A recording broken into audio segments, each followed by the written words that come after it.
From conspiracy theories surrounding FEMA's response to a devastating hurricane in the south and a deadly bridge collapse in Baltimore, it has been a busy year. Bradley Blackburn looks at the stories that made national headlines in 2024. A cargo ship lost power and rammed into Baltimore's Francis Scott Key Bridge in the spring, causing it to collapse. The words that the Key Bridge is gone, it still shakes us. 6 construction workers on the bridge were killed. Hurricane season brought Helene and Milton, storms that devastated parts of the South. Helene killed more than 100 people in North Carolina alone and led to disinformation surrounding FEMA's response, prompting agency teams to move operations to secure locations as a precaution.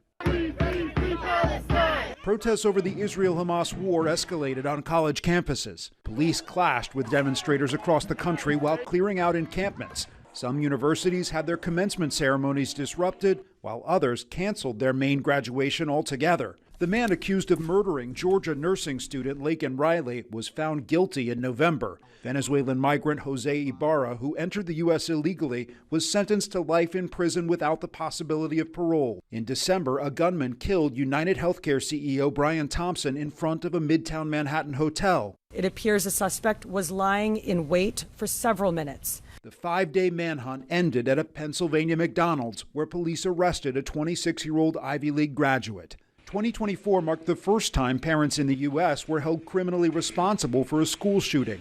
James and Jennifer Crumbley were convicted of involuntary manslaughter in connection with the 2021 Michigan shooting their son carried out that left 4 students dead. Gun violence also shook Joel Osteen's Texas megachurch. Of course, we're devastated. I mean, we've been here 65 years. And the parade for the Super Bowl winning Kansas City Chiefs. It was an eventful year for golfer Scottie Scheffler, who won 7 tournaments, including the Masters, and got arrested at the PGA Championship. The charges were later dropped, citing a misunderstanding. I just don't really know what to say about it, but yeah, everything else has been pretty special. Scheffler also earned gold at the Summer Olympics, part of Team USA's 126 medal haul, the most at the Paris Games. Caitlin Clark's first time. Interest in women's basketball skyrocketed, thanks in large part to phenom Caitlin Clark, who broke both NCAA and WNBA records. I feel like there were so many ways I could have been even better this year.